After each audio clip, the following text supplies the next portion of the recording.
अच्छा जी, बिस्मिल्लाहिर्रहमानिर्रहीम। मैं आप सबको खुशामदीद कहता हूँ और आपका शुक्रिया अदा करता हूँ।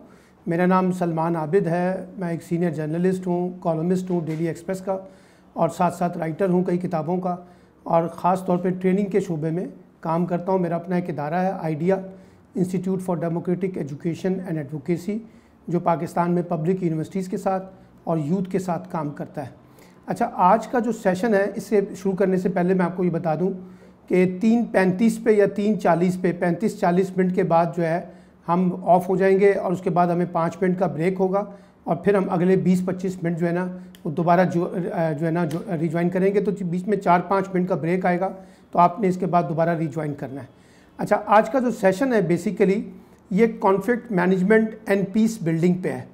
पहली वजाहत तो मैं ये कर दूं कि आज की दुनिया में जो जदीदियत की दुनिया है, जो डेवलपमेंट की दुनिया है, जो साइंस एंड टेक्नोलॉजी की दुनिया है, और जो डिजिटलाइजेशन की दुनिया है, इसमें आहिस्ता आहिस्ता हम ये देख रहे हैं कि जो कॉन्फ्लिक्ट के इश्यूज़ हैं वो बढ़ते जा रहे हैं। अच्छा, एक ज़माने में हम कॉन्फ्लिक्ट को महज जंगों की बुनियाद पे देखते थे कि दो मुल्कों के दरमियान जंग हो गई है। अब जंगों से ज़्यादा आपके सोशल इश्यूज़, आपके पॉलिटिकल इश्यूज़, आपके एडमिनिस्ट्रेटिव इश्यूज़, आपके साइकोलॉजिकल इश्यूज़ और आपके फाइनेंशियल इश्यूज़ जो हैं, चाहे वो आपकी इंटरनल पॉलिसी से जुड़े हैं और चाहे वो आपकी एक्सटर्नल पॉलिसी से जुड़े हुए हैं, वो एक बहुत बड़ा इशू बन गया है, जिसकी वजह से हमें इस वक्त कॉन्फ्लिक्ट मैनेजमेंट के कॉन्टेक्स्ट में काफ़ी मसले मसाइल देखने आ रहे हैं। और दूसरी बात मैं वजाहत कर दूं कि अमूमी तौर पे हम ये समझते हैं कि कॉन्फ्लिक्ट मैनेजमेंट जो है वो बड़े लोगों का मसला है, और हम इसको अपनी ज़ात के साथ नहीं देखते। हालांकि अगर आप अपनी ज़ात के कॉन्टेक्स्ट में देखें तो जो हमारे रिलेशनशिप के इश्यूज़ हैं, चाहे वो हमारे पर्सनल हैं, चाहे वो हमारे विद इन द फैमिली हैं, चाहे वो हमारे विद इन द कम्युनिटी हैं, और चाहे वो हमारे प्रोफेशनल लाइफ से जुड़े हुए हैं, उसमें भी हमारे जो कॉन्फ्लिक्ट के इश्यूज़ हैं वो बहुत बढ़ते जा रहे हैं। तो इसलिए आज की जदीद दुनिया में जो कॉन्फ्लिक्ट मैनेजमेंट है या कॉन्फ्लिक्ट रेजोल्यूशन है, उस पर बहुत ज़्यादा बात की जा रही है, और दुनिया की यूनिवर्सिटीज़ में अब इस कॉन्फ्लिक्ट मैनेजमेंट को बाकायदा कोर्स के कॉन्टेक्स्ट में इंटीग्रेट किया जा रहा है एग्जिस्टिंग करिकुलम के अंदर। अब मैं स्टार्ट करता हूँ कि बुनियादी तौर पे हम कॉन्फ्लिक्ट मैनेजमेंट से क्या मुराद लेते हैं। देखिए, कॉन्फ्लिक्ट मैनेजमेंट जो है वो बुनियादी तौर पे एक प्रोसेस होता है हैंडलिंग के कॉन्टेक्स्ट में डिस्प्यूट को, कि डिसएग्रीमेंट जो बिटवीन टू पार्टीज़ के दरमियान जो तनाज़ा होता है, जो कॉन्फ्लिक्ट आता है, उसको डिस्प्यूट को रिजॉल्व करने का जो अमल है, उसको जिसको हम एग्रीमेंट कहते हैं, वो एक से दो लोगों के दरमियान भी हो सकता है और एक से ज़्यादा लोगों के साथ भी हो सकता है, यानी दो से ज़्यादा लोगों के साथ भी हो सकता है। सो बुनियादी तौर पे एक ये प्रोसेस है कॉन्फ्लिक्ट मैनेजमेंट का, जो डिस्प्यूट्स को रिजॉल्व करने में हमें मदद फराहम करता है।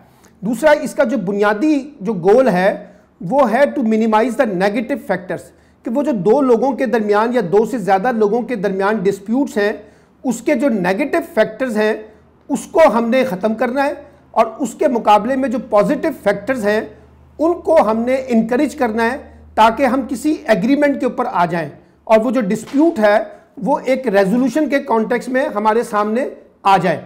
तो ये जहन में रखें कि जो सक्सेसफुल कॉन्फ्लिक्ट मैनेजमेंट होती है, यानी एक कामयाब जो कॉन्फ्लिक्ट मैनेजमेंट होगी, उसके अंदर बुनियादी तौर पे एक म्यूचुअल बेनिफिट्स होते हैं, जो म्यूचुअल बेनिफिट्स टू पार्टी के दरमियान जो होंगे, और उसकी बुनियाद पे जो रेजोल्यूशन आएगा उसको हम आम तौर पे जो है वो कॉन्फ्लिक्ट मैनेजमेंट का नाम देते हैं। तो मैं इसकी तारीफ को एक सिंपलाइज करते हुए ये कहना चाहता हूँ कि conflict management is a process जो डिस्प्यूट्स हैं उसके रेजोल्यूशन का, जो म्यूचुअल अंडरस्टैंडिंग के साथ हम किसी बात पे उसको करते हैं। दूसरी बात यह है कि एक और जो डेफिनेशन है वो है conflict management is the practice of identifying and handling conflict in a sensibility, fair and efficient manner. यानी हम कॉन्फ्लिक्ट मैनेजमेंट को इस अंदाज से डील करें कि वो एक इफेक्टिव मैनर भी हो, उसमें सेंसिबिलिटी भी हो, उसमें रिस्पेक्ट भी हो, और हम उन एरियाज़ को आइडेंटिफाई कर लें जो कॉन्फ्लिक्ट की बुनियाद बनते हैं। और तीसरा, इसमें एक डेफिनेशन छोटी सी और भी है, is defined as the opportunity to improve the situation and strengthen the relationship. यानी लोगों के दरमियान जो ताल्लुकात कार है उसको अगर हमने स्ट्रेंथन करना है, उसे मजबूत बनाना है, तो ये एक अपॉर्चुनिटी होती है कि डिस्प्यूट्स पार्टी के दरमियान बैठ के हम इसको आगे लेके चलें। तो ये इसकी कई डेफिनेशन है, लेकिन बुनियादी डेफिनेशन वही होगी जो मैंने आपको बताया कि इज़ अ प्रोसेस है एक डिस्प्यूट्स को रिजॉल्व करने का, एक पार्टी से दो पार्टियों के दरमियान या एक से ज़्यादा पार्टियों के दरमियान। अब असल मसला ये है, ये सवाल हमारे जहन में उठना चाहिए कि कॉन्फ्लिक्ट पैदा क्यों होता है, क्या वजूहात हैं, क्या फैक्टर्स हैं, क्या महरकात हैं जिसकी वजह से हम जिन लोगों से इंटरेक्ट करते हैं, जिन लोगों के साथ हम बातचीत करते हैं, उनके दरमियान और हमारे दरमियान कॉन्फ्लिक्ट पैदा होते हैं। उसकी कई वजूहात हैं, मैं छोटी छोटी जो कुछ वजूहात हैं वो आपके सामने पेश कर देता हूँ। पहली वजह यह है कि हम लोगों से बहुत ज़्यादा ओवर एक्सपेक्टेशन लगाते हैं, हमें बहुत ज़्यादा तवक्कुआत होती हैं, जब वो तवक्कुआत पूरा नहीं उतरती तो फिर हमारे अंदर जो है ना वो कॉन्फ्लिक्ट क्रिएट होता है। फिर एक खौफ है, हमें लगता ही है कि ये जो फला फ़र्द है या फला मुल्क है या फला इदारा है ये कहीं मेरे खिलाफ काम ना कर रहा हो, तो इसलिए इस फियर की बुनियाद के ऊपर भी हमारे यहाँ होता है। तीसरा जो कॉन्फ्लिक्ट क्रिएट होता है वो आपकी अटैचमेंट है, आप बहुत इमोशनली लोगों के साथ अटैच हो जाते हैं और जब वो चीज़ें नहीं मिलती हैं तो फिर आपके अंदर वो फ्रस्ट्रेशन क्रिएट होती है और वो फ्रस्ट्रेशन जो है वो कॉन्फ्लिक्ट की बुनियाद बनती है। फिर एक स्ट्रेस बहुत ज़्यादा है, हम आम तौर पे बहुत ज़्यादा स्ट्रेस लेते हैं जिसकी वजह से हमारे कॉन्फ्लिक्ट्स लोगों के साथ क्रिएट होना शुरू हो जाते हैं। फिर हमारी डिफरेंट अप्रोचेज़ हैं, सोच है, फ़िक्र है, ख्याल है, और जब वो मुख्तलिफ ख्याल हमारे सामने आते हैं तो हमें लगता ये है कि जनाब मेरी बात की अहमियत ज़्यादा है और इसकी बात की अहमियत जो है वो इतनी ज़्यादा नहीं है, जिसकी वजह से फिर ये सारी चीज़ें होती हैं। फिर एक कॉन्फ्लिक्ट की बड़ी बुनियादी वजह बनती है जब मिसअंडरस्टैंडिंग पैदा होती है। हमारे यहाँ बहुत सी मिसअंडरस्टैंडिंग जब क्रिएट होती है तो उसकी वजह से भी हमारे यहाँ कॉन्फ्लिक्ट क्रिएट होते हैं। फिर एक आपका माजी का कोई ऐसा वाक़या, कोई किस्सा होता है जो आपके ऊपर गुजरा होता है और उसकी वजह से जो है ना फिर वो आपका जो कॉन्फ्लिक्ट है वो पीछे से आपके साथ चला आ रहा होता है, जिसकी वजह से वो चीज़ें चल रही होती हैं। फिर जब आपकी चीज़ें निकलती हैं, जब आपका कॉन्फ्लिक्ट क्रिएट होता है तो उसकी एक बड़ी वजह ये होती है कि आपकी कम्युनिकेशन जो है वो ज़्यादा इफेक्टिव नहीं होती, पुअर कम्युनिकेशन होती है, और उस पुअर कम्युनिकेशन की वजह से भी हमें ये मसाइल देखने को मिलते हैं। और फिर आपकी कुछ वैल्यूज़ हैं जिन पे आप बिलीव करते हैं। अच्छा, कोई अगर बंदा या बंदी या कोई फ़र्द या इदारा आपके पर्सनल बिलीव्स के ऊपर, आपकी पर्सनल वैल्यूज़ को चैलेंज करता है तो आपका फिर वो जो कॉन्फ्लिक्ट है वो बहुत ज़्यादा क्रिएट हो जाता है। और फिर आपका डिफरेंट नॉलेज है, आप एक और पर्सपेक्टिव के साथ, नॉलेज के साथ बात करते हैं, दूसरा किसी और पर्सपेक्टिव के साथ बात करता है, तो वो भी एक वजह बन जाते हैं जिसकी वजह से फिर हमारे यहाँ ये सारी चीज़ें होती हैं। एक चीज़ आपको जहन में रखनी होगी कि हमारे यहाँ ख़ास तौर पे जो 3 लेवल के जो है ना वो हमारे पास कॉन्फ्लिक्ट्स आते हैं।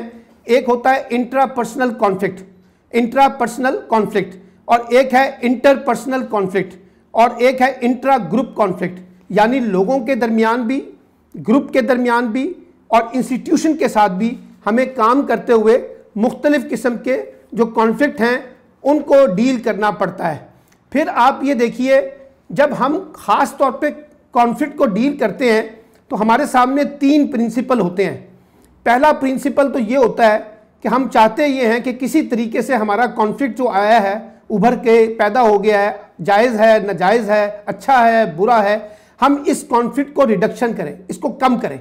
ये बहुत ज़्यादा हमारा कॉन्फ्लिक्ट उभरना नहीं चाहिए जिससे हमारे ताल्लुकात ख़राब हो सकें।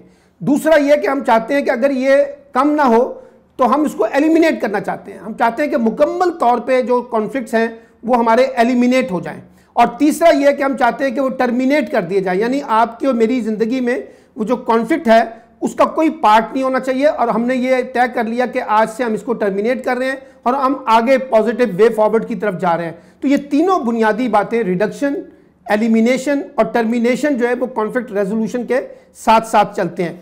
फिर आप ये देखिए, हमारे यहाँ बुनियादी तौर पे कॉन्फ्लिक्ट मैनेजमेंट के 2 प्रिंसिपल्स हैं जिनके दरमियान हम खेलने की कोशिश करते हैं।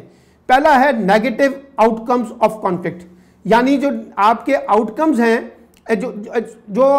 उसकी जो कॉन्फ्लिक्ट मैनेजमेंट है उसके जो ख़ास तौर पे नेगेटिव आउटकम्स हैं, अगर वो निकलेंगे तो फिर किस तरीके से आपकी अपनी ज़िंदगी, आपका अपना काम, आपका अपनी मूवमेंट, आपकी अपनी पर्सनैलिटी के अंदर उसका इम्पैक्ट आएगा। तो नेगेटिव आउटकम्स जो हैं वो बुनियादी तौर पे आपके लिए एक बड़े प्रॉब्लम क्रिएट करने का सबब बनते हैं। और दूसरा इसकी थ्योरी होती है कि हम प्रोमोट करें पॉजिटिव आउटकम्स को, कि किस तरीके से हम इस कॉन्फ्लिक्ट को एक पॉजिटिव एंगल की तरफ देखें ताकि इससे हम अपना काम जो है वो निकाल सकें और इस कॉन्फ्लिक्ट को किसी रेजोल्यूशन के अंदर डाल सकें। यानी नेगेटिव आउटकम और फिर पॉजिटिव आउटकम के दरमियान हमें कॉन्फ्लिक्ट मैनेजमेंट को तलाश करना होता है। दूसरा, एक इसमें दो अप्रोचेज हैं। एक है कोऑपरेटिव अप्रोच, मतलब आप चाहते ये हैं कि हम कॉन्फ्लिक्ट को डील करेंगे लेकिन हम एक दूसरे के साथ कोऑपरेट भी करेंगे, और जब तक आप कोऑपरेट नहीं करेंगे उस वक्त तक बुनियादी तौर पे आप एक कोऑपरेशन का एनवायरनमेंट किए बगैर एक जो जिसे कहते हैं कॉन्फ्लिक्ट जो है उसको हम मिनिमाइज नहीं कर सकेंगे, उसको ख़त्म नहीं कर सकेंगे। और दूसरा यह है कि कॉम्पिटिटिव अप्रोच, हम मुकाबला करना शुरू कर देते हैं। यानी कि मैं चाहता ज़रूर हूं कि मेरा कॉन्फ्लिक्ट रिजॉल्व हो, लेकिन मैं उसके अंदर मुकाबला कर रहा हूं ताकि मेरी पोजीशन जो है ना वो बालादस्त रहे, मेंटेन रहे, डोमिनेंट करे। वो फिर एक कॉम्पिटिटिव अप्रोच हो जाती है। हालांकि असूल ये कहता है कि जिस कॉन्फ्लिक्ट मैनेजमेंट के अंदर हम कोऑपरेटिव अप्रोच इख्तियार करते हैं, यानी कोऑपरेशन की अप्रोच इख्तियार करते हैं, वो चीज़ें जो हैं वो हमारे यहाँ आगे ख़ास तौर पे चलती हैं। फिर उसके बाद आप देखिए कि एक बुनियादी तौर पे 5 स्टेप्स होते हैं। जब आप कॉन्फ्लिक्ट मैनेजमेंट को डील करते हैं तो आपके सामने 5 स्टेप्स हैं।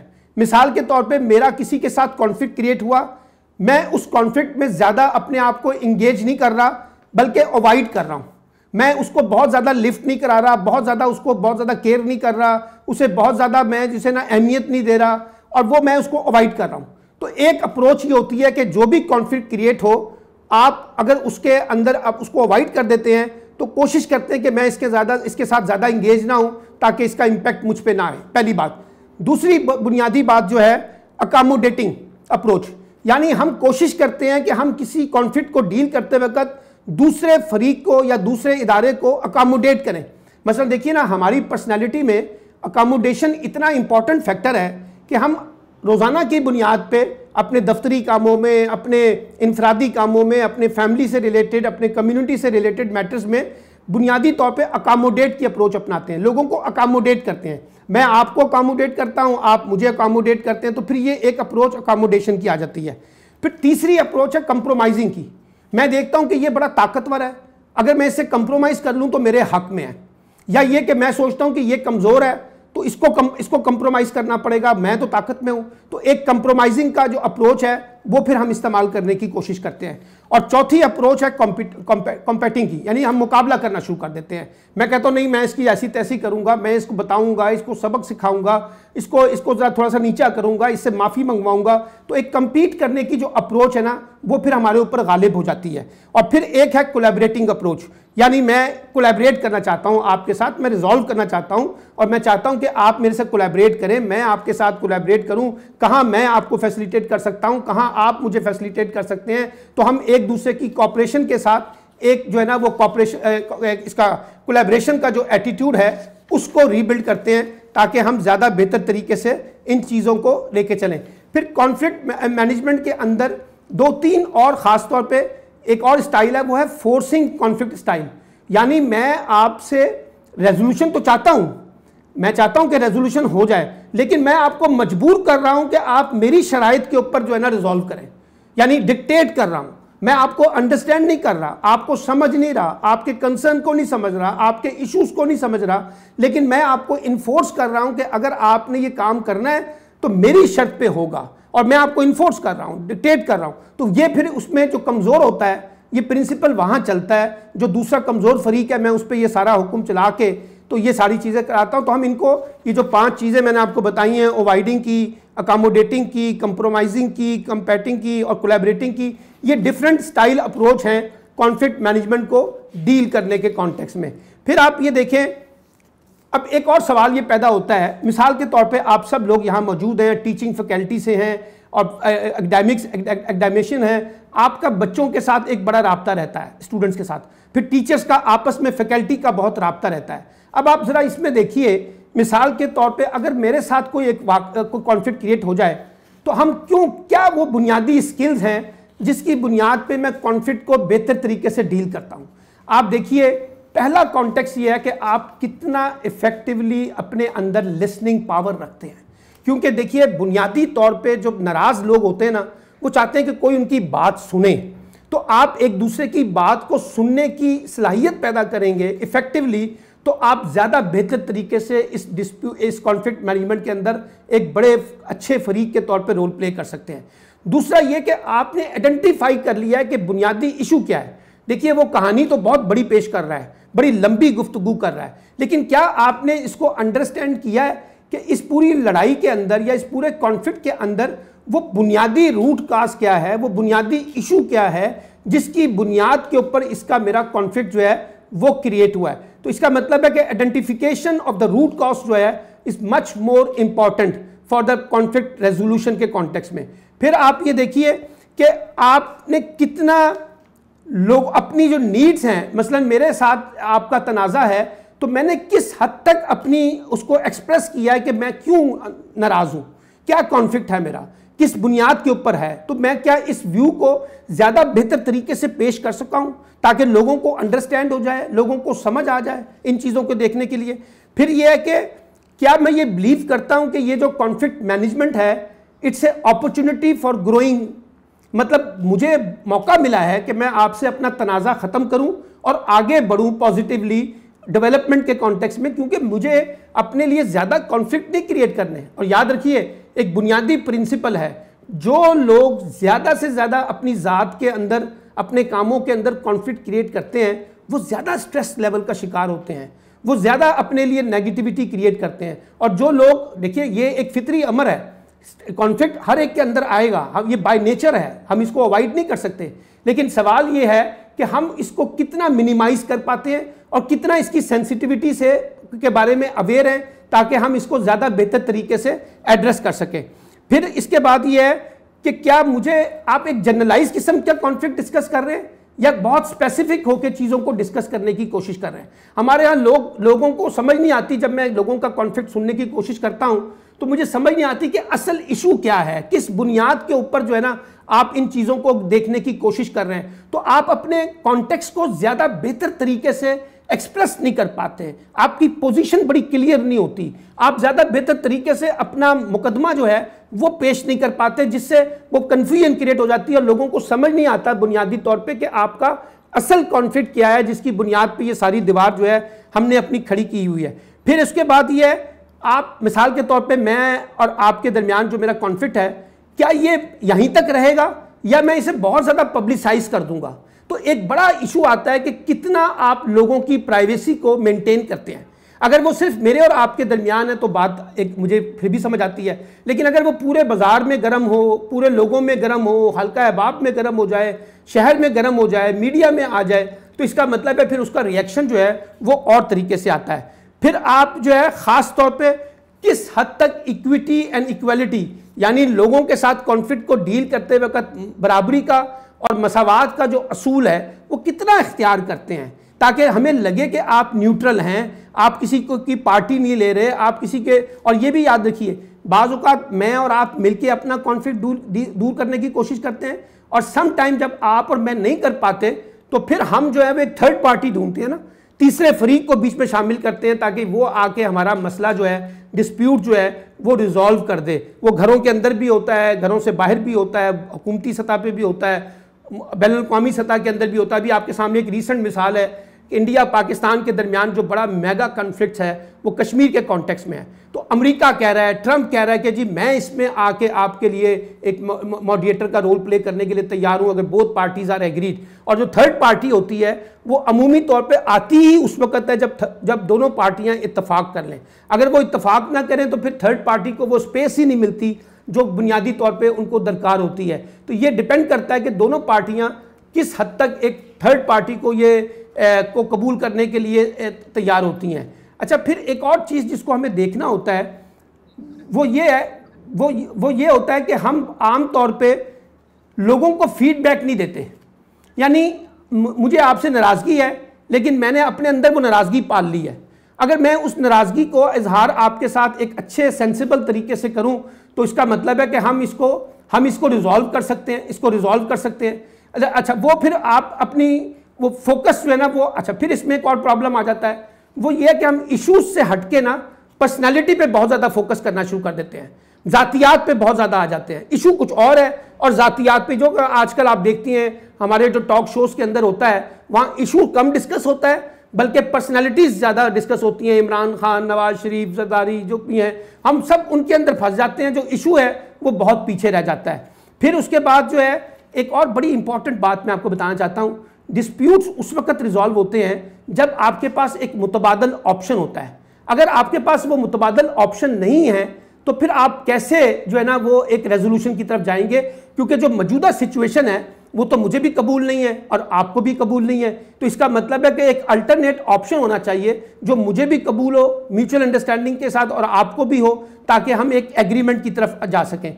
फिर जो मैंने आपको बताया था कि लिसनिंग जो कैपेसिटी है अगर आप में नहीं है तो आप एक अच्छे जो कॉन्फ्लिक्ट मैनेजमेंट के जो प्रिंसिपल्स हैं उसको अडॉप्ट नहीं कर सकेंगे। फिर उसके बाद एक और बड़ी चीज़ हमने देखी है, ब्लेम गेम बहुत होती है। इशू कम डिस्कस होता है कि हम ये कहते हैं नहीं जी बस सारा वजह तुम्हारी वजह से हुई है। अच्छा जब आप उसको कहते हैं कि तुम्हारी वजह से हुई है तो वो तो और ज़्यादा रिएक्शनरी हो जाता है। हम ये कहीं अपने आप को बीच में शामिल करने के लिए तैयार नहीं होते कि कहीं कॉन्फ्लिक्ट जो क्रिएट हुआ है उसकी वजह मैं भी हो सकता हूँ, मेरा भी कुछ ज़ाती चीज़ें हो सकती हैं जो लोगों को पसंद नहीं आई। तो हम एक ब्लेम गेम में जब फंस जाते हैं तो वो होता ही है कि जो पहला मसला जिसकी शिद्दत मिसाल के तौर पे अगर 15% है तो उस ब्लेम गेम की वजह से वो 60, 70, 80% तक चली जाती है, क्योंकि हम उन लोगों को सही तरीके से वो स्पेस नहीं दे रहे होते। फिर उसके बाद आप देखिए बाज़ औक़ात जो की थीम है, आप याद रखिएगा कि कॉन्फ्लिक्ट मैनेजमेंट के अंदर या कॉन्फ्लिक्ट रेजोल्यूशन के अंदर जब तक आप की थीम नहीं पकड़ेंगे आप इस मसले का रिजॉल्व नहीं निकाल सकते कि वो कौन सा ऐसा नुक्ता है जिसको बुनियाद बना के मुझे कॉन्फ्लिक्ट रेजोल्यूशन की तरफ जाना है। क्योंकि देखिए कॉन्फ्लिक्ट बड़ा होता है ना तो उसमें कोई कुछ पॉइंट ऐसे होते हैं जो आपके लिए एक की मैसेज की तरफ होते हैं। आपको पता होता है कि इस मैसेज को अगर मैं पकड़ूंगा तो मैं ज़्यादा बेहतर तरीके से परफॉर्म कर सकूंगा, तो हमें वो की थीम जो है ना वो पकड़ना पड़ता है। अच्छा जब आप की थीम पकड़ लेते हैं तो फिर आपको उसको रीस्टेट करना पड़ता है, बार बार उसको दोहराना पड़ता है, बार बार उसको रिपीट करना पड़ता है, क्योंकि आपको लगता है कि ये की मैसेज है। ठीक है ना, मिसाल के तौर पे आप किसी ने किसी को गाली बकी, अब आपको लगता है कि गाली एक की मैसेज है जिसकी वजह से ये सिचुएशन क्रिएट हुई है, तो मैं बार बार इस बात को रीइंस्टेट करूंगा कि देखिए ना हमें एक दूसरे की रिस्पेक्ट करनी चाहिए, हमें एक गालम गलोच के कल्चर से नहीं होना चाहिए। जब बार बार मैं कहूँगा तो आप उन लोगों को ज़्यादा सेंसिटाइज करने के अंदर जो है ना समझ आ जाते हैं। अच्छा फिर एक और ये है, कॉन्फ्लिक्ट को डील करने में पहली बात यह है कि आप कितना अंडरस्टैंड करते हैं इशू को और पर्सनालिटी को। मिसाल के तौर पे अगर मेरे लिए आप इंपॉर्टेंट ही नहीं है, वो कॉन्फ्लिक्ट चाहे ख़राब हो जाए मुझे इससे कोई गर्ज नहीं है। जब तक मैं आपको इंपॉर्टेंस नहीं दूंगा, आपकी रेलिवेंट अपने लिए नहीं महसूस करूंगा, आपको मैं समझूंगा नहीं कि ये मेरे लिए किसी काम के अंदर आते हैं, तो फिर वो जो है ना वो एक मसला जो है ना वो क्रिएट करेगा। तो इस वजह से सबसे पहला इंपॉर्टेंट इशू ये है कि आप अंडरस्टैंड करें कि कॉन्फ्लिक्ट भी है और जिस बंदे से कॉन्फ्लिक्ट है ये भी इंपॉर्टेंट है, और अगर ये रिजॉल्व हो जाए तो मेरे लिए काफ़ी फायदे की बात है, हम आगे पॉजिटिवली जाके चीज़ों को देख सकते हैं। तो ये एक पहला सवाल होगा कि कितनी अंडरस्टैंडिंग है। दूसरा ये कि इशू को डिफाइन कैसे करते हैं।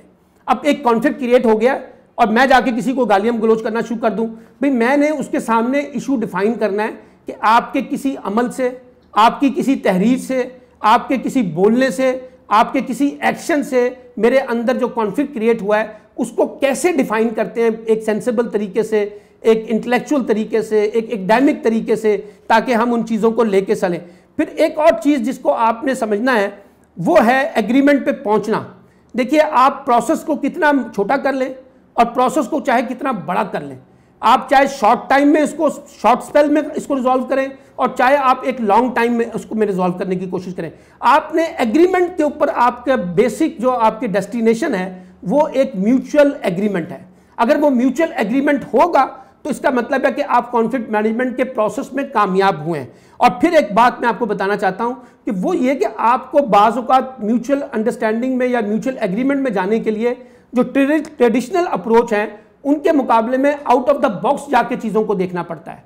आप आउट ऑफ द बॉक्स जाके जब चीज़ों को तलाश करते हैं तो फिर आप जो, हाँ जी, एडमिटिंग, आपने बिल्कुल ठीक कहा, आप बहुत सी चीज़ों को ले आए कि जी, आप उस चीज़ को देखने के बाद आपको अंदाज़ा होता है कि जी जब तक हम एक आउट ऑफ द बॉक्स जाके नहीं देखेंगे, एक ट्रेडिशनल तरीके से, एक डायमिक गुफ्तगू से, किताबी गुफ्तगू से, किताबी हिकमत अमलियों से बाहर निकलकर जो प्रैक्टिकल रियलिटीज़ हैं जो हम फेस करते हैं सोसाइटी के अंदर, अगर उस तरह से चीज़ों को डील नहीं करेंगे तो शायद हमें वो काम नहीं हो सकेगा। अच्छा, फिर एक बात और ज़हन में रखिएगा कि सिर्फ आप एक जो है ना वो ऑप्शन नहीं निकालते, आप एक से ज़्यादा ऑप्शंस क्रिएट करते हैं। मसलन आप देखिए हमारे यहाँ जो सिक्योरिटी इदारे होते हैं ना, फौजी इदारे, जब वो कॉन्फ्लिक्ट को डील करते हैं ना, इंडिया पाकिस्तान के दरमियान, अफगानिस्तान के दरमियान, तो उनके पास ऑप्शन ए भी होता है, ऑप्शन बी भी होता है, ऑप्शन सी भी होता है। वो देखते हैं कि इसमें से कौन सा वायबल होगा और कितनी लचक हमें मिलेगी। अगर हमें ए नहीं मिल रहा तो हम बी की तरफ चले जाएंगे, बी नहीं मिल रहा तो सी की तरफ जाएंगे। तो ये भी याद रखिए, ज़रूरी नहीं कि सिर्फ आप एक ऑप्शन निकाल के बैठ जाएं, आपको 2 से 3 डिफरेंट ऑप्शंस पे काम करना पड़ेगा ताकि हम लोगों को चॉइस दें। और याद रखिए, इंसान कॉन्फ्लिक्ट के अंदर चॉइसेस को ज़्यादा पसंद करता है। मैं कहता हूँ अच्छा चलें, आपको ये चीज़ पसंद नहीं ना, तो आप ऐसा करें, इस चीज़ पे एग्रीमेंट कर लेते हैं, ये पसंद नहीं है तो चले आए इस पे एग्रीमेंट कर लेते हैं। तो जब आप डिफरेंट ऑप्शंस देते हैं तो हमारी जो साइकोलॉजी है ना, हम ऑप्शंस को कबूल करते हैं। जब आप बाजार में जाते हैं, शॉपिंग करते हैं, तो लोग आपको ऑप्शंस देते हैं। आप फूड खाने जाते हैं तो लोग आपको ऑप्शंस देते हैं, तो आप ऑप्शन में ज़्यादा इंजॉय करते हैं और आपको लगता है कि ये हमारा कंफर्ट जोन है जिसमें हमें इन चीज़ों को देखने की ज़रूरत होती है। अच्छा, फिर एक चीज़ और भी याद रखिएगा, ये 3 लेवल हैं कॉन्फ्लिक्ट के। एक है लूज और लूज, यानी कॉन्फ्लिक्ट रिजॉल्व नहीं हो सका, ना मैंने आपकी बात मानी ना आपने मेरी बात मानी, और हम दोनों कॉन्फ्लिक्ट को रिजॉल्व नहीं कर सके। इसको लूज लूज सिचुएशन कहते हैं। एक होती है विन और लूज सिचुएशन, यानी एक बंदा जो है या बंदी जो है वो तो विन कर गया, उसका तो कॉन्फ्लिक्ट रिजॉल्व हो गया, लेकिन दूसरे का नहीं हुआ। तो ये जो विन और लूज की सिचुएशन होती है, ये बाज़ औक़ात जो विनर होता है उसके अंदर प्राउडनेस पैदा कर देती है, और जो हारने वाला होता है उसके अंदर एंग्रीपन शो कर देती है, और वो फिर कहता है कि अच्छा इस दफ़ा तो मैं हार गया हूँ, लेकिन अब मैं इससे अगली दफ़ा बदला दूंगा। तो वो बदले की जो कॉन्शियसनेस है वो क्रिएट हो जाती है। फिर तीसरी है विन विन सिचुएशन, यानी म्यूचुअल अंडरस्टैंडिंग से एक ऐसा एग्रीमेंट जिसपे मेरा भी इत्तफाक है और आपका भी इत्तफाक है, आप भी जीते और मैं भी जीता हूँ। मैं अमूमी तौर पर बच्चों को अपनी क्लास में एक बुनियादी बात समझाता हूँ कि जब हमारे मोहल्ले में जब हम छोटे थे तो लड़ाइयाँ होती थीं, तो एक बुजुर्ग आते थे, वो एक थप्पड़ मुझे मारते थे, एक थप्पड़ वो दूसरे लड़के को मारते थे, और दोनों को कहते थे चलो हाथ मिलाओ और आगे बढ़ो। तो मैं इस बात पे खुश हो जाता था कि उसको भी थप्पड़ पड़ा है, वो इस बात पे खुश हो जाता था कि इसको भी सज़ा मिली है। लेकिन अगर किसी एक को सज़ा मिले तो फिर दूसरा बदला लेने की कोशिश करता है। तो याद रखिए, कॉन्फ्लिक्ट मैनेजमेंट के अंदर जो बेसिक डिज़ायर है या बेसिक रिक्वायरमेंट है कि हम एक ऐसी सिचुएशन में जाएं जिसको हम विन विन सिचुएशन कहते हैं। और वो विन विन सिचुएशन ये है कि म्यूचुअल अंडरस्टैंडिंग के साथ आपका और मेरा एग्रीमेंट जो है वो हो जाए, तो हम इसको ज़्यादा बेहतर तरीके से लेके चल सकते हैं। मैं सिर्फ 5 मिनट 3-4 मिनट और लूँगा ताकि फिर हम उसके ऊपर आपसे सवाल जवाब की तरफ आ जाएं। एक बड़ी इंपॉर्टेंट चीज़ है पीस बिल्डिंग। मतलब ये जो टॉपिक था ये basically conflict resolution and peace building के कॉन्टेक्स्ट में था। अब पीस बिल्डिंग जो है ये भी बेसिकली एक डीलिंग है रीजंस के कॉन्टेक्स्ट में, जहां एक फ़र्ज से दूसरे फ़र्ज के दरमियान जो कॉन्फ्लिक्ट क्रिएट होते हैं उसको हम कहते हैं कि जी हम इसको वायलेंस के बगैर रिजॉल्व करें। ये देखिए, बाज़ औक़ात डिस्प्यूट्स रिजॉल्व हो जाते हैं, कॉन्फ्लिक्ट्स रिजॉल्व होते हैं, लेकिन उसमें कत्ल हो जाता है, उसमें वायलेंस हो जाता है, उसमें ऐसी सिचुएशन क्रिएट हो जाती है जिसमें कई लोग जो है लूज कर जाते हैं। तो ये याद रखिए कि पीस बिल्डिंग ये होती है कि आप अपने डिस्प्यूट्स को विदाउट वायलेंस अगर रिजॉल्व करने में कामयाब हो जाएं तो हम कहते हैं कि ये पीस प्रोसेस है, पीस बिल्डिंग है, जिसमें आपने वायलेंस का, हथियारों का, ताकत का, डंडों का इस्तेमाल नहीं किया, बल्कि डायलॉग के प्रोसेस के तहत जो है ना आपने पीस बिल्डिंग को एक्टिविटी। फिर दूसरी बात यह कि पीस बिल्डिंग जो है वो बेसिकली एक सीरीज़ है एक्टिविटीज़ की। आप उस सीरीज़ के साथ चल के ना आगे बढ़ सकते हैं। मसलन इंडिया पाकिस्तान का कॉन्टेक्स्ट है ना, तो आप पहले एक डायलॉग प्रोसेस स्टार्ट करते हैं फॉरेन ऑफिस के लेवल के ऊपर, फिर आप करते हैं मिनिस्ट्रीज लेवल के ऊपर, फिर आप करते हैं सिविल सोसाइटी लेवल पे, मीडिया लेवल पे, ट्रेड लेवल पे, फिर प्राइम मिनिस्टर बाद में दोनों मिलते हैं। तो एक पूरा एक्टिविटीज़ का प्रोसेस होता है, जिस प्रोसेस को अडॉप्ट करके हम बुनियादी तौर पे जो पीस बिल्डिंग है उनको अटेन करने की कोशिश करते हैं, उनको अवेल करने की कोशिश करते हैं। ताकि इकोनॉमिकली, सोशली एंड पॉलिटिकली हम एक ज़्यादा वायबल तरीके से जो पीस प्रोसेस है उसको रीबिल्ड कर सकें। फिर आप देखिए कि 3 तरह के जो प्रोसेस हैं, एक है peace making involve supporting and ongoing, मतलब जो पहले से हमारे और आपके दरमियान तनाज़ात चल रहे हैं वो एक पीस प्रोसेस के अंदर जो है ना उसकी डीलिंग का आ जाता है।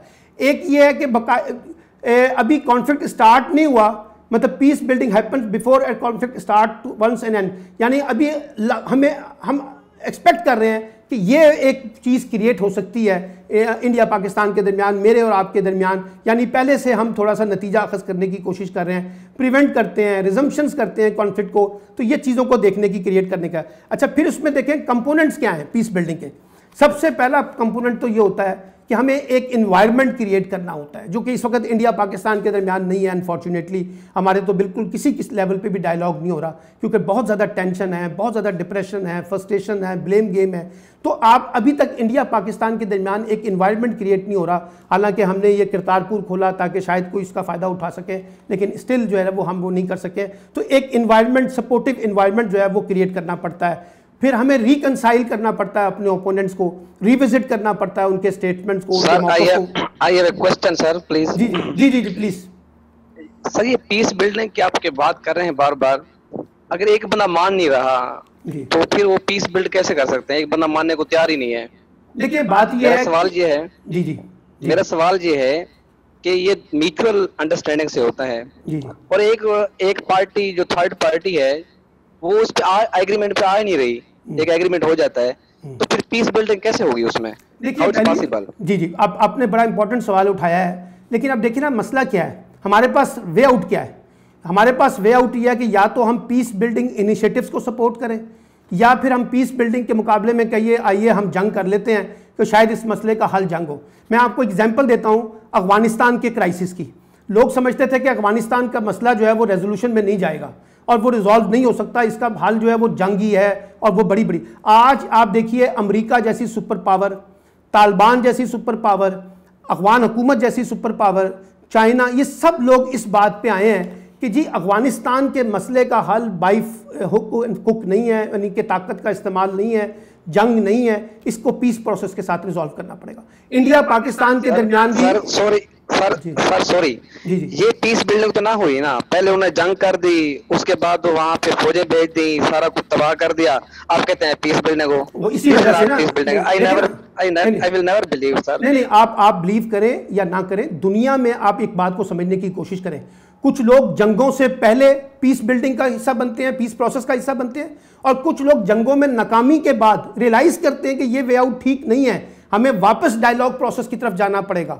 इसलिए मैं ये कह रहा हूं कि जैसे जो वाजपेयी के साथ जो हमारा ऐलान लाहौर हुआ था वो एक और प्रोसेस था, आज मोदी हुकूमत अगर उससे पीछे जा रही है तो हो सकता है कल की आने वाली हुकूमत उसका दोबारा हिस्सा बनना चाहे।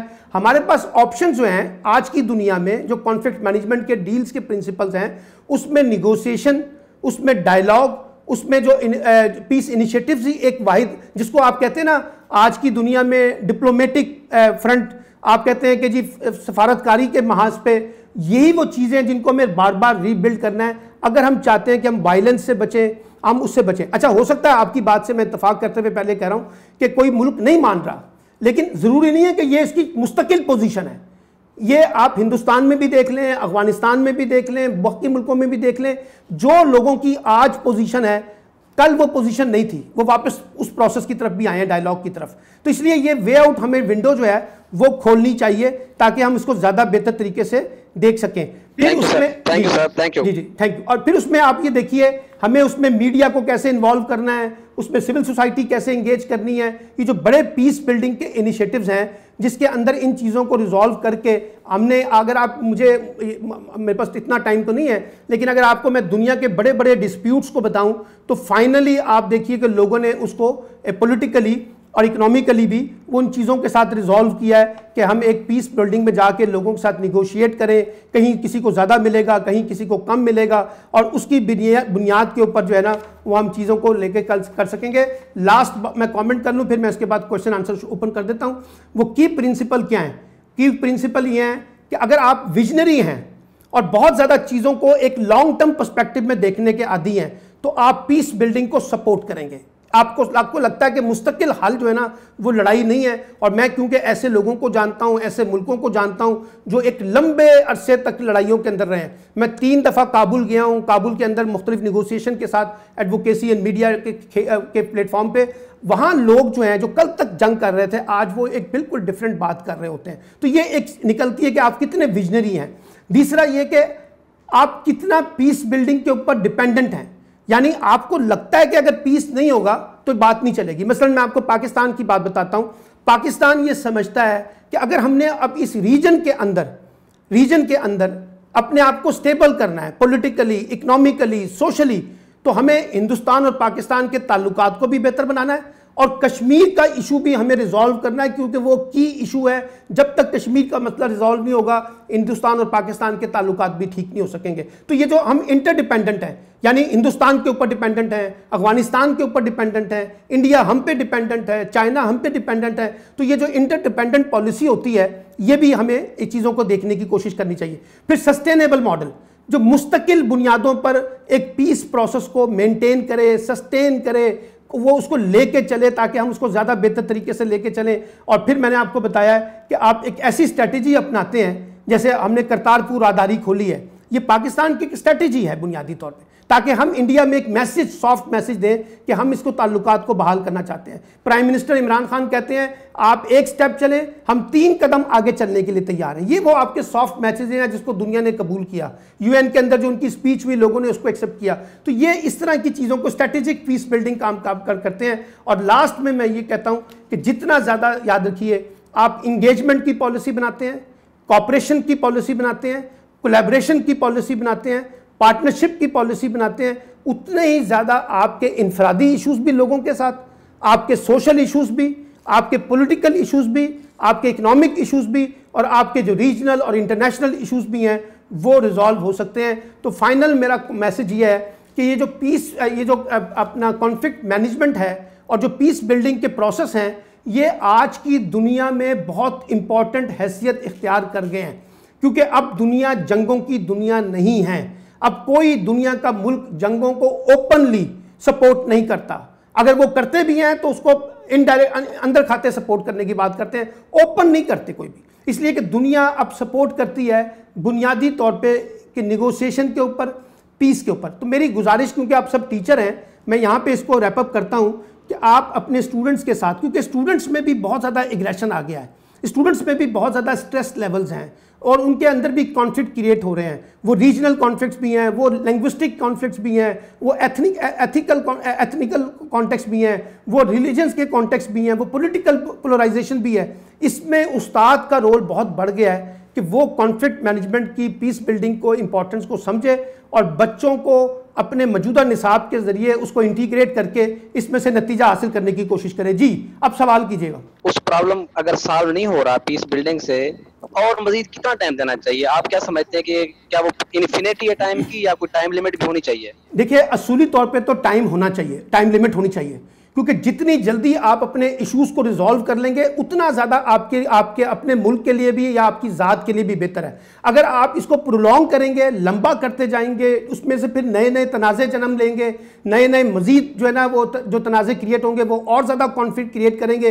तो ये डिपेंड करता है दोनों मुल्कों की जो पॉलिसी है, जो आपकी जो स्ट्रेटेजिक डीलिंग्स है, उसके ऊपर डिपेंड करता है कि आप कितना टाइम के अंदर इसको रिजॉल्व करना चाहते हैं। इसको जितना जल्दी रिजॉल्व करते हैं उतना बेहतर है। लेकिन ये मैं आपको बताऊं, बाज़ दुनिया के अंदर हमने तजर्बे देखे हैं, 1 से 2 दहाइयाँ, 10 से 20 साल के प्रोसेस भी लगे हैं कॉन्फ्लिक्ट को रिजॉल्व होने में, क्योंकि लोग बहुत ज़्यादा चीज़ों के अंदर इंगेज हो जाते हैं, बहुत ज़्यादा फंस जाते हैं। लेकिन आज की दुनिया जो बहुत तेज़ी से जा रही है आगे की तरफ, तो मुझे लगता ही है कि अब ज़रा तेज़ी आई है। हम कॉन्फ्लिक्ट्स को अगर 5-10 सालों में रिजॉल्व नहीं कर सकेंगे, बड़े बड़े कॉन्फ्लिक्ट्स की बात मैं कर रहा हूँ, और जो छोटे कॉन्फ्लिक्ट्स हैं जो हमारी ज़ात से जुड़े हुए हैं, हमारे फैमिली पे हैं, हमारे अपने अंदर हैं, दोस्तों के साथ है, कुलीग्स के साथ है, काम के साथ है, उसको तो हम जितना जल्दी रिजॉल्व करेंगे उतना ही हम अपना स्ट्रेस लेवल जो है ना वो कम करके अपनी एफिशिएंसी को बढ़ा सकेंगे।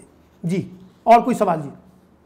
जी sir, this is doctor Tahseen here. मेरा आपसे क्वेश्चन ये है कि सर, जो आपने बात की कि जी जितने ममालिक हैं एक दूसरे के ऊपर डिपेंड करें, जैसे चाइना है, इंडिया, पाकिस्तान, ये सारे आपस में एक दूसरे के ऊपर इंटरडिपेंडेंट हैं। तो सर मेरा सवाल ये है कि जो आपने बात की कि जी पीस बिल्डिंग प्रोसेस की बात की, अब एक मुल्क चाहता ही नहीं है। पाकिस्तान ने कई ऐसे मौके आए कि जिसपे पाकिस्तानी गवर्नमेंट ने, हर तरह की गवर्नमेंट इस बिल्डिंग की पहला इनिशिएटिव लिया है। तो मेरा सवाल ये है कि कितना टाइम चाहिए इसको, एक पहला सवाल। दूसरा मेरा सवाल ये है कि सर जो आपने बात की कि जो ये फ्रस्ट्रेशन है ये बच्चों के अंदर भी बढ़ रही है और ये एग्रेसिवनेस उनके अंदर भी आ रही है। तो एक बच्चा हम आजकल ऑब्वियसली हमने देखा है कि खुल के जंग नहीं हो रही, लेकिन there is a proxy war जो आप बलूचिस्तान में देखते हैं, जो फाटा वजीरिस्तान में देखते हैं। तो जो बच्चे इन इलाकों से हैं वो डेफिनेटली वो इस स्ट्रेस से गुजर रहे हैं। तो इन ऐसे बच्चों की हम लोग ग्रूमिंग जो आपका सजेशन है कि ऐसे बच्चों की ग्रूमिंग टीचर्स कैसे कर सकते हैं? Thank you very much. आपके दोनों सवाल बहुत इंपॉर्टेंट है, मैं मुख्तसर जवाब देता हूं। जो पहला सवाल है उसमें मेरा कॉन्टेक्स्ट ये है कि देखिए ना, अभी हिंदुस्तान के साथ ये जो मोदी की हुकूमत को अगर थोड़ा पीछे छोड़ दें तो मोदी से पहले जो है हमें काफ़ी इनिशिएटिव मिले इंडिया पाकिस्तान के दरमियान अपने प्रोसेस को आगे बढ़ाने में, जिसमें ऐलान लाहौर भी है। आप जनरल वो साबिक वज़ीर ख़ारजा खुर्शीद महमूद कसूरी की किताब पढ़ें कि हम काफ़ी हद तक जो है ना out of the box Kashmir का रेजोल्यूशन तलाश करने में कामयाब हो गए थे। उसमें इंडियन गवर्नमेंट भी राज़ी हो गई थी, हम भी हो गए थे। फिर बीच में जो है ना वो कारगिल आ गया या दूसरे इशूज़ आ गए। तो कहने का मतलब है कि हम आगे बढ़े हैं, ऐसी बात नहीं है। लेकिन इस वक्त प्रॉब्लम ये आ रहा है हमें इंडिया पाकिस्तान के कॉन्टेक्स्ट में कि जो मोदी की पॉलिटिक्स है ना उसने बहुत ज़्यादा अपने आप को नैरो कर लिया, वो कोई स्पेस देने के लिए तैयार नहीं है। लेकिन मुझे लगता यह है कि अगर हम फॉरेन पॉलिसी में सफारतकारी के महाज पर डिप्लोमेटिकली जिस तरह इस वक्त डील कर रहे हैं उससे हिंदुस्तान को भी मजबूर होना पड़ेगा कि हम ये काम कर सकेंगे। तो दूसरा सवाल आपने किया है नौजवानों के हवाले से। देखिए बात यह है कि आप सब उस्ताद हैं और बड़े एकेडमिक हैं, PhDs हैं, सॉलिड आपके पास इंफॉर्मेशन होता है। सवाल ये है कि हम अपने करिकुलम को, मौजूदा करिकुलम जो है, निसाब को या टीचिंग का जो स्टाइल है, उसमें जो आज के बच्चों के जो इश्यूज़ हैं, चाहे वो एम्प्लॉयमेंट के हवाले से हैं, फ्यूचर सिक्योरिटी के कॉन्टेक्स्ट हैं, सोशल कॉन्टेक्स्ट हैं, पॉलिटिकल कॉन्टेक्स्ट हैं, ये रिलीजियस कॉन्टेक्स्ट आ रहे हैं, लिंग्विस्टिक कॉन्फ्लिक्ट्स आ रहे हैं। अगर हम इसको अपने कोर्स में इंटीग्रेट करके बच्चों को डील नहीं करेंगे और बच्चों के कॉन्टेक्स्ट को ज़्यादा अच्छे तरीके से एड्रेस नहीं करेंगे, और इसका वे आउट ये है कि हम ज़्यादा से ज़्यादा एक्स्ट्रा करिकुलर एक्टिविटीज़ क्रिएट करें, एक्स्ट्रा करिकुलर एक्टिविटीज़ में बच्चों को इंगेज करें। मुख्तलिफ इलाकों के बच्चे, पंजाब के, सिंध के, बलूचिस्तान के, पख्तूनख्वा के, इन सब बच्चे जब हम आपस में बैठेंगे तो हम बहुत से कॉन्फ्लिक्ट्स जो हैं वो अपने मिनिमाइज़ कर सकते हैं। मसला ये है कि जो हमारा ट्रेडिशनल तरीका कार है वो नाकाम हो रहा है। हमें उसके मुकाबले में अब ज़रा एक अफर्मेटिव एक्शन के तहत आउट ऑफ द बॉक्स जाके बच्चों को इंगेज करना पड़ेगा और उनके कंसर्न्स को अपने करिकुलम में और अपने टीचिंग के अंदर एड्रेस करना पड़ेगा ताकि हम बच्चों को इंगेज कर सकें। जी प्लीज़। सर मैं सुमेरा अली गिलानी बात कर रही हूँ, गवर्नमेंट कॉलेज टाउनशिप से, असिस्टेंट प्रोफेसर कॉमर्स। सर मैं आपका लेक्चर बहुत अच्छा है, मैं सुन रही हूँ, लेकिन उसमें मुझे सिर्फ एक सजेशन ये है कि हम इस वक्त कैपेसिटी बिल्डिंग ऑफ टीचर्स की बात कर रहे हैं, तो ये जो हमारी एग्जांपल्स हैं ये कंट्रीज से हट के अगर हमारी ऑर्गेनाइजेशनल लेवल की और स्टूडेंट लेवल के अगर एग्जांपल्स हम कोट कर लें तो ज़्यादा बेटर हो जाएगा। यानी conflict building in our organisation, conflict building in our department, conflict building in our classroom और peace making in our classroom, peace making in our organisation. उस से रेलिवेंट अगर कुछ एग्जांपल्स या केस स्टडीज डिस्कस हो जाएं तो टॉपिक थोड़ा कैपेसिटी बिल्डिंग से रेलिवेंट हो जाएगा। अभी थोड़ा पॉलिटिकल साइड में निकल गया। अच्छा सुमेरा साहबा, मैं आपकी बात से इत्तेफाक करता हूँ। आप इस टूल को ना अब आप थोड़ी देर के लिए ज़रा इसको समझ लें कि ये आपके अपने इंस्टीट्यूशंस के अंदर आ रहा है। अब आप देखिए इंस्टीट्यूशंस में कॉन्फ्लिक्ट के 4-5 फैक्टर्स हैं। मिसाल के तौर पे पहला फैक्टर है कि स्टूडेंट्स टीचर रिलेशनशिप, ठीक है। दूसरा है टीचर्स टू टीचर के रिलेशनशिप्स।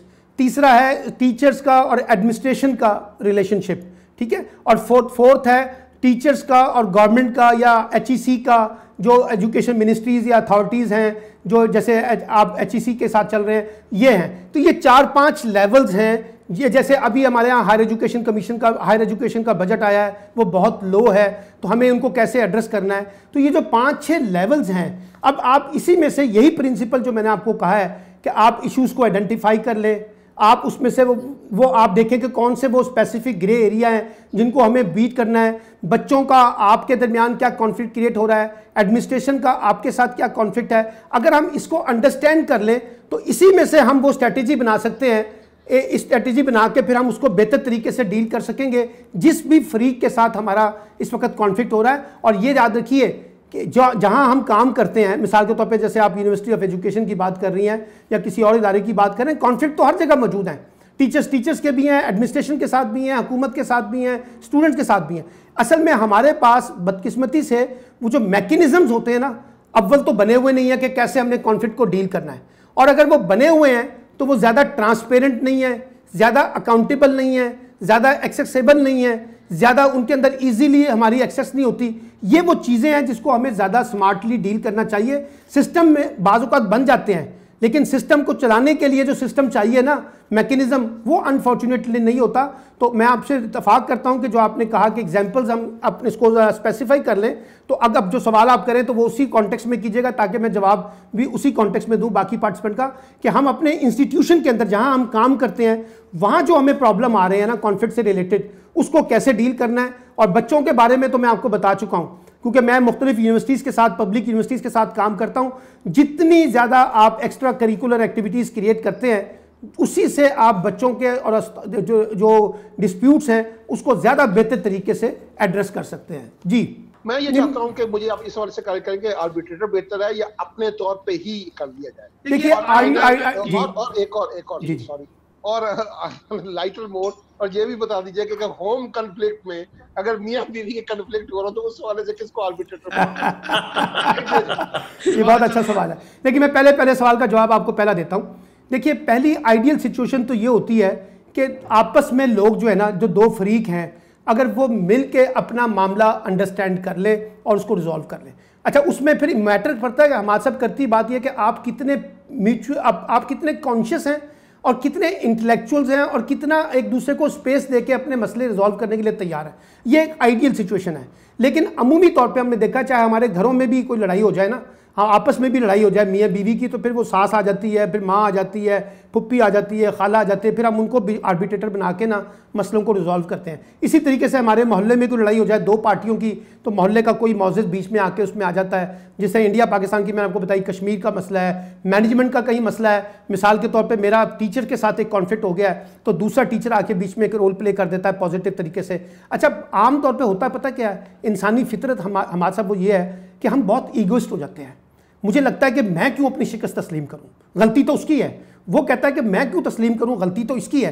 अच्छा, ये जो ईगोपन है, ये बुनियादी तौर पे उस मसले में और ज़्यादा शिद्दत पैदा करता है। इसलिए हम ये देख रहे हैं आजकल ख़ास तौर पे कि अगर आप थर्ड पार्टी को इंगेज करते हैं और वो थर्ड पार्टी न्यूट्रल हो, वो आप भी उसे कबूल करते हैं, वो भी उसे कबूल करते हैं, और वो अंडरस्टैंड करके एक चीज़ों को रिजॉल्व करने में कामयाब हो जाएं, और वो मैंने आपको बताया कि आपकी प्राइवेसी को मेंटेन करते हो, इस ध्यान में रखिएगा। अगर उन्होंने आपके कॉन्फ्लिक्ट को जाके पब्लिसाइज करना है तो फिर वो आपके लिए आइडियल नहीं है। तो आपको जितना ज़्यादा प्राइवेसी मिलेगी थर्ड पार्टी के अंदर, अंडरस्टैंडिंग मिलेगी, रिस्पेक्ट मिलेगी, फीडबैक मिलेगा, तो अमूमी तौर पर हम ये देखते हैं, हमारी जो प्रैक्टिस बताती है पाकिस्तान से और पाकिस्तान से बाहर, समाजी सतह पे भी, अपने काम की सतह पे भी, मुल्कों की सतह पे भी, ये जो थर्ड पार्टी वाला जो कॉन्टेक्स्ट है, हमने देखा है कि वो ज़्यादा वायबल भी होता है, बाज़ औक़ात काम भी कर जाता है। लेकिन वो जो आपस वाला मामला है, वो जब तक हमारी कोई बहुत हाई पॉलिटिकल कॉन्शियसनेस नहीं होती ना, सोशल कॉन्शियस नहीं होती, उस वक्त तक हम अपने आप को उसमें रिजॉल्व नहीं करते। तो दोनों मॉडल चल रहे हैं, वो भी चलता है, ये भी चलता है। लेकिन आजकल मैं देख रहा हूँ दुनिया के अंदर भी बड़े बड़े कॉन्फ्लिक्ट्स में थर्ड पार्टी आ जाती है, फैमिलीज़ के दरमियान भी, और हमारे एडमिनिस्ट्रेटिव लेवल के ऊपर जो हमारे प्रोफेशंस हैं उसमें भी हम ये देख रहे हैं। बहन भाइयों में, दो भाइयों में लड़ाई हो जाती है तो बड़ा भाई या छोटा भाई बीच में आके जो है ना वो थर्ड पार्टी का रोल प्ले करता है। तो ये कोई बुरी चीज़ नहीं है, डिपेंड करता है कि वो कितना सेंसिटिव है, आपको कितना अंडरस्टैंड करता है। जी सर, एक सवाल है कि पीस बिल्डिंग का ना होना सबसे क्या हो सकता है, मींस क्या वजह हो सकती है कि पीस बिल्डिंग नहीं हो रही? उसकी सबसे बड़ी बुनियादी वजह यह है कि हम एक दूसरे को अंडरस्टैंड नहीं कर रहे और अपने सच को मुकम्मल सच मान के ना दूसरे पे मुसल्लत करना चाहते हैं। जब आप दूसरे के सच को सच नहीं तस्लीम करेंगे, और अगर आप नहीं भी तस्लीम करते तो अगर आप उनको रिस्पेक्ट नहीं देंगे, उस वक्त तक पीस बिल्डिंग नहीं होती। पीस बिल्डिंग का बुनियादी प्रिंसिपल यह है कि चाहे आपके ख्यालात कुछ भी हैं, आपकी सोच कुछ भी है, आपका मज़हब कुछ भी है, आपका फ़िरका कुछ भी है, आप अमीर हैं, आप गरीब हैं, आप पढ़े लिखे हैं, ना पढ़े लिखे हैं, मर्द हैं, औरत हैं, अगर हम एक दूसरे को म्यूचुअली रिस्पेक्ट नहीं देंगे ना, तो वहाँ से जो है ना फिर वो नॉन पीस का जो इनिशिएटिव है ना वो क्रिएट हो जाता है। जी सर, मेरा एक सवाल है। जी प्लीज़। ये जो आपने बात की पीस की और ये जो कॉन्फ्लिक्ट को रिमूव करने की, तो मैं सुमेरा अली गिलानी की बात को मैं जरा इंडोर्स करूंगा यहाँ पे। अगर हम इसको ऑर्गेनाइजेशन के अंदर लेकर आएंगे या ऑर्गेनाइजेशनल बिहेवियर को जब हम स्टडी करते हैं, तो जैसा कि आपने बताया कि जी एक तीसरी पार्टी आ जाती है जो एक वो रोल प्ले करती है ताकि इसको जो इन्फ्लेमेशन है उसको रिड्यूस किया जाए। जो तीसरी पार्टी अमूमन हमने देखा हुआ जो गवर्नमेंट इंस्टीट्यूट्स हैं, मिसाल के तौर पे अगर किसी एक एम्प्लॉय का अपने इमीडिएट बॉस के साथ कोई इशू है, तो वो होता ये है कि उसके लिए एक कमेटी बना दी जाती है। तो अक्सर ऑर्गेनाइजेशंस के अंदर हमें ये देखने को मिला है कि उसमें किसी एंड पे कहीं ना कहीं या तो विक्टिमाइजेशन जो है वो प्रिवेल करती है। तो इस सिचुएशन में आप इस हवाले से कुछ अच्छा देखिए, बहुत इंपॉर्टेंट सवाल है। मैंने पहले अपनी गुफ्तगू में कहा था कि कहीं हमारे पास फंक्शन है नहीं, और अगर कहीं फंक्शंस हैं तो वो इफ़ेक्टिव और ट्रांसपेरेंट नहीं है। अब ये जो आपने भी बताया कि जी कमेटियां बन जाती हैं, कमेटियां मौजूद होती हैं, अब हमारा काम क्या है, हम सब लोगों का, कि जो हमारे इंस्टीट्यूशंस में डिफरेंट किस्म की कमेटियां बनी हुई है ना, उसको ज़्यादा इफेक्टिव तरीके से फंक्शनिंग में लेके आएँ, उसको डेमोक्रेटिक तरीके से लेके चलें, उसको जो है ना एक डेमोक्रेटिक के साथ साथ जो है ना उसको ट्रांसपेरेंट अंदाज पे लेके उसकी कंटिन्यूएशन को इंश्योर करें। अब मसला ये है कि हमने इदारे बना देते हैं, हम कमेटियां बना देते हैं। अब आपके पास मिसाल के तौर पे मैं आपको एक मिसाल बताता हूं कि हमने स्टूडेंट्स कमेटियां बनाई हुई हैं, ड्रामेटिक सोसाइटी है, म्यूज़िक सोसाइटी है, स्पोर्ट्स सोसाइटी है, डिबेटिंग सोसाइटी है। अब मैंने तो मुख्तलिफ पब्लिक यूनिवर्सिटीज़ का अभी एक सर्वे किया है, रिसर्च की है बाकायदा पब्लिक यूनिवर्सिटीज़ के ऊपर। आप अंदाज़ा लगाइए 75-80% ये जो स्टूडेंट सोसाइटीज़ है ना, ये नॉन फंक्शनिंग है। अब आपने बना दी हैं लेकिन आपने उसको फंक्शन ही नहीं किया, तो बच्चे क्या कहते हैं? बच्चे कहते हैं हमारे पास तो उस तरह का मौका नहीं मिलता। इसी तरीके से डिस्प्यूट्स को रिजॉल्व करने की जो बनी है, सेक्सुअल हरासमेंट्स की जो कमेटियां बनी हुई हैं, डिस्प्यूट इस कमेटियों को बनाना भी इंपॉर्टेंट है। ये पहले नंबर पे तो ये बननी चाहिए। दूसरे नंबर पे अगर ये बन गई हैं तो इनको इफेक्टिव फंक्शनिंग में लेके आएँ, ट्रांसपेरेंट तरीके से लेके आएँ, ताकि सबकी एक्सेस हो और सब उससे जस्टिस जो है ना वो अवेल कर सकें। अब ये हमारी कोशिशें होनी चाहिए। हमारी जो तमाम टीचर्स कम्युनिटी है, यूनिवर्सिटीज़ की इंतज़ामिया है, एडमिनिस्ट्रेशन है, अगर वो इन चीज़ों को इफेक्टिव तरीके से नहीं लेके चलेंगे तो फिर वो जो टूल्स हैं जिनके ज़रिए हमने अपने कॉन्फ्लिक्ट्स को रिजॉल्व करना है वो कहाँ से लेके आएंगे? फिर हम क्या करते हैं उसके मुकाबले में इंडिविजुअल तरीके से मिलके ना एक दूसरे की मिन्नतें करके, एक दूसरे की रिक्वेस्ट करके, एक दूसरा दोस्त आके बीच में हमारे दोस्ती के कॉन्टेक्स्ट में आके ना उन चीज़ों में रिजॉल्व करता है। जो इफेक्टिव कमेटियाँ हैं, ये जो फंक्शनिंग के कॉन्टेक्स्ट में आती हैं, मैकेनिज्म जो मौजूद है, उनको ज़्यादा इफेक्टिव करने की ज़रूरत है। जी शाह जी से एक रिक्वेस्ट ये है कि फिर हमारी जो जितनी भी पब्लिक सेक्टर यूनिवर्सिटीज़ हैं हमारे पाकिस्तान की, उनकी इंतजामिया को भी ऐसे लेक्चर्स में इनवाइट करना चाहिए। ये बड़ी अच्छी बात है। ये मैं तो आपसे बिल्कुल अप्रिशिएट करता हूँ और कासिम शाह साहब से भी ये कहता हूँ कि सिर्फ ये टीचर्स की नहीं होनी चाहिए ट्रेनिंग, ये पूरे एडमिनिस्ट्रेटिव स्टाफ की, इवन दैट मैं तो कहता हूँ कि मुख्तलिफ वाइस चांसलर्स को भी बिठाया जाए और उनके साथ भी ये निगोशिएट किया जाए कि जो टीचर्स के दरमियान और एडमिनिस्ट्रेशन के दरमियान, एकेडमिक्स के दरमियान जो गैप्स हैं, इनको कैसे फिल किया जाए, और जो आपने पहले से इदारे बनाए हुए हैं, एग्जिस्टिंग कमेटियां वगैरह जो है फंक्शनिंग में, उसको कैसे इफेक्टिव किया जाए। तो मैं आपको फुली इंडोर्स करता हूं, और कासिम शाह साहब भी ये बात सुन रहे होंगे, उनको भी इंडोर्स करता हूं कि वो सिर्फ टीचर्स के अगला जो कोर्स हो वो यूनिवर्सिटीज़ की जो मैनेजमेंट है उनको भी इसके अंदर इंगेज करें, ताकि आप ज़्यादा बेहतर तरीके से जो है ना इन चीज़ों को एड्रेस कर सकें। I fully endorse and fully agree with you. जी सर, आई एम सिद्रा।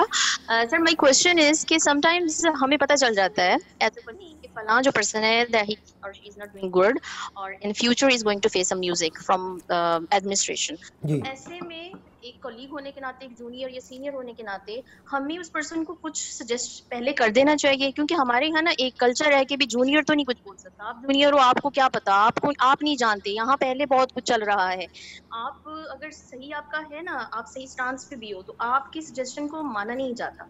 तो ऐसे में एक इंडिविजुअल का रोल प्ले करने, मतलब कैसे वो रोल प्ले करते हैं, उसको पता है? जी सिद्रा साहिबा, आपने बहुत इंपॉर्टेंट पॉइंट रेस किया है, और ये बड़ा ज़बरदस्त पॉइंट है कि बाज़ औक़ात जो है ना, हम एक जो लीगल और जो एजुकेशनल या एकेडमिक हमने प्रोसेस बनाए होते हैं, उसमें बाज़ औक़ात इंडिविजुअल्स का जो रोल होता है ना वो बड़ा है। मतलब देखिए ना, मुझे स्मेल हो रही है कि कहीं आप मुझसे नाराज़ हैं फॉर एग्ज़ाम्पल, तो मैं आपके पास आके आपसे पूछ सकता हूं कि देखिए मैं पिछले 3-4 दिन से महसूस कर रहा हूं आपके एटीट्यूड में कोई थोड़ा सा मुझे लग रहा है, तो कोई मुझसे कोई गलती हुई है। एक तरीका ये है, या ये कि मैं उसको बुला के कह सकता हूं कि आपके फलां फेल से मुझे ज़रा थोड़ा सा जो है ना हर्ट हुआ हूँ। अच्छा, ये एक इंडिविजुअल एक्ट है, 1 to 1 है, इसमें कोई थर्ड लोग इन्वॉल्व नहीं है। अमूमी तौर पे मैं आपको बताऊँ, हम जब टीचर्स को ट्रेनिंग करवाते हैं ना, उसमें ये कहते हैं कि आप एक बच्चे को क्लासरूम में डांट दें और एक बच्चे को इंडिविजुअल बुला के उसको ज़रा समझा दें। इसमें ज़मीन आसमान का फ़र्क होता है। बच्चा जब ये देखता है कि पूरी क्लास में बैठ के मुझे सुनाई गई हैं और या ये कि मुझे इंडिविजुअल बैठ के, तो मैं आपको इंडोर्स करते हुए कह रहा हूँ कि बाज़ औक़ात हम प्रम्प्ट करते हुए हम पहले से जो है ना इंडिविजुअल लेवल पे वो रोल प्ले कर लें, जिससे जो क्राइसिस है, जिससे वो जो कॉन्फ्लिक्ट है वो बहुत ज़्यादा उभरे ना। और मैं बहुत लाइट मूड में और बड़े फ्रेंडली मूड में, आप चाहे जूनियर हैं, आप चाहे सीनियर हैं, जूनियर सीनियर के साथ और सीनियर जूनियर के साथ ये जो फ़र्क हमें है, इसमें ये आपने एक बात तो ठीक की है कि एक एटीट्यूड होता है कि आप जूनियर हैं, आपको क्या पता है। लेकिन बाज़ औक़ात अगर आपका वे आउट और आपका कम्युनिकेशन बहुत अच्छा हो तो फिर वो जूनियर और सीनियर की बात ज़रा पीछे रह जाती है, लोग एक्सेप्ट कर लेते हैं। प्रॉब्लम पता कहाँ पे आता है सिद्रा साहिबा, जब हम नेगेटिविटी के साथ और एग्रेशन के साथ बात करते हैं ना, तो फिर वो रिएक्ट हो जाता है। अगर हम उसमें पोलाइटनेस पैदा कर दें, उनकी ओनरशिप को भी मेंटेन करें, जी आप बहुत सीनियर हैं लेकिन मैं ज़रा आपकी सीनियर होने के बावजूद एक छोटा सा मैं आपसे पहलू डिस्कस करना चाहती हूँ या चाहता हूँ, तो कहीं ना कहीं वो स्पेस मिल जाती है। तो इंडिविजुअल्स रोल भी बहुत इंपॉर्टेंट होते हैं, और अगर आप इनिशियली इन चीज़ों को महसूस कर लें और इनिशिएटिव ले लें तो ज़्यादा नतीजा खेज साबित होते हैं। थैंक यू जी। और जी कोई सवाल अगर है तो? जी सर। जी जी, अस्सलाम वालेकुम, दिस इज सना अरसलान। जी सर मैं पूछना चाह रही थी कि अगर तो कॉन्फ्लिक्ट क्लियर है कि लोग इस कॉन्फ्लिक्ट को एडमिट करते हैं, तो वो या फिर जो थर्ड पार्टी है वो खुद उसको मिलकर हल कर सकते हैं, बट अगर कॉन्फ्लिक्ट दूसरी नौयत का है, यानी वो मौजूद तो है लेकिन उसे क्लियर नहीं किया जा रहा, डिक्लेयर नहीं किया जा रहा, यानी ज़ाहिरी तौर पे तो अच्छे हैं, दर हकीकत ऐसा नहीं है, शायद मुनाफिकत भी थोड़ी बहुत इन्वॉल्व हो जाए इस चीज़ में, तो इस किस्म के कॉन्फ्लिक्ट को कैसे ओवरकम करेंगे? देखिए बहुत इंपॉर्टेंट बात है, अपने बहुत इंपॉर्टेंट बात है। पहली बात ज़रा समझ लें कि कॉन्फ्लिक्ट मैनेजमेंट के अंदर डिप्लोमेसी का जो पार्ट होता है ना, वो बहुत इंपॉर्टेंट होता है। डिप्लोमेसी में कहीं आपको किसी की तारीफ़ भी करनी पड़ती है जायज़ तरीके से, थोड़ा सा नाजायज़ तरीके से उसको प्रमोट करने के लिए, उसको स्ट्रेंथन करने के लिए, उसका ज़रा उम्मीद बढ़ाने के लिए आपको वो करना पड़ता है। डिप्लोमेटिकली आप कुछ भी करना चाहें वो आप टूल खेल सकते हैं, इसमें कोई प्रॉब्लम नहीं है।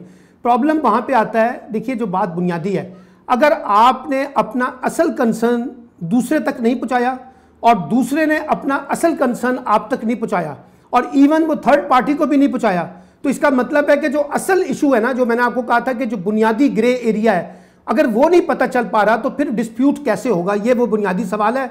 और ये मैं आपको बताऊं, अगर मैं इन्वायरमेंट क्रिएट कर दूं ना, चाहे मैं आप और मैं हैं या हमारे दरमियान थर्ड पार्टी है, अगर हम एक इन्वायरमेंट क्रिएट कर दें तो उस इन्वायरमेंट के नतीजे में फिर हम अपनी असल बात जो है ना, दिल की बात जो हमारे अंदर होती है, वो हम करने की पोजीशन में आ जाते हैं। तो वो कोई मुश्किल काम नहीं है। सवाल वही है जो मैंने पहले कहा था, हमें एक ऐसा इन्वायरमेंट क्रिएट करना है जिसमें बगैर किसी फियर के, बगैर किसी खौफ के, बगैर किसी डर के हम अपना असल मुद्दा जो है ना वो बयान कर सकें। जी सर, शायद ये भी पॉसिबल है कि कॉन्फ्लिक्ट को कुछ पार्टीज रिजॉल्व भी नहीं करना चाहती क्योंकि वो डिवाइड एंड रूल वाली जो पॉलिसी होती है ना समटाइम्स, तो कुछ ऐसे लोग होते हैं जो कि चाहते हैं कि ये कॉन्फ्लिक्ट एग्जिस्ट करे, और जैसे ही वो कॉन्फ्लिक्ट रिजॉल्व होने की तरफ जाता है तो वो ऐड फ्यूल टू फायर करके उस कॉन्फ्लिक्ट को दोबारा से बढ़ावा दे देते हैं, क्योंकि उस कॉन्फ्लिक्ट का वहां मौजूद रहना शायद उनके अपने जाती मफाद के लिए जी बहुत इंपॉर्टेंट है, बहुत इंपॉर्टेंट बात की है। मैं आपको बताऊं, सम टाइम ये थर्ड पार्टी के आने से पैदा होता है। थर्ड पार्टी चाहती है कि हम लोगों को डिवाइड करें, हाँ, और वो डिवाइड उनके फ़ायदे में होता है, तो फिर वो आपके अंदर और दूसरी पार्टी के दरमियान ऐसी चीज़ें क्रिएट करते हैं जिससे वो कन्फ्यूजन क्रिएट रहे, वो ख़त्म ना हो। इसीलिए कहते हैं कि अगर मुझे मिसाल के तौर पे ये महसूस हो जाए कि थर्ड पार्टी के आने से मसला रिजॉल्व होने की बजाय और ख़राब हो रहा है, तो मेरी कोशिश ये होगी कि मैं 1 to 1 बैठ के कोई मामला लेन देन जिसे करना है ना, वो कुछ मामला हम आपस में तय कर लें, क्योंकि थर्ड पार्टी ने इसको लंबा भी कर दिया है। अब मैं आपको बताऊँ, मुझे कई इस तरह के कॉन्फ्लिक्ट्स में जाने का इत्तेफाक होता है, अटेंड करता हूँ नेगोशिएशन के अंदर, कि वो कहते हैं जी पिछले 10 साल से ये हमारा कॉन्फ्लिक्ट चल रहा है। अच्छा, वो थर्ड पार्टी जो है वो उसके अंदर रिजॉल्व करने की या तो सलाहियत नहीं रखती, या उसकी नीयत ठीक नहीं है, उसमें उसकी बदनीयती शामिल है, उनके अपने इंटरेस्ट शामिल हैं, तो ये सब चीज़ें होती। इसीलिए थर्ड पार्टी को चुनते वक्त आपको ज़्यादा सेंसिटिव और ज़्यादा इंटेलेक्चुअली ज़्यादा जो है ना प्रोग्रेसिव होना चाहिए कि हम किसको रख रहे हैं, क्या वाकई ये इस इशू को रिजॉल्व करना चाहता है, क्या ये वाकई मेरे से भी उतना ही फेयर है जितना दूसरी पार्टी से फेयर है, ये सब चीज़ों को अंडरस्टैंड करना होगा। लेकिन इसका वे आउट ही होता है,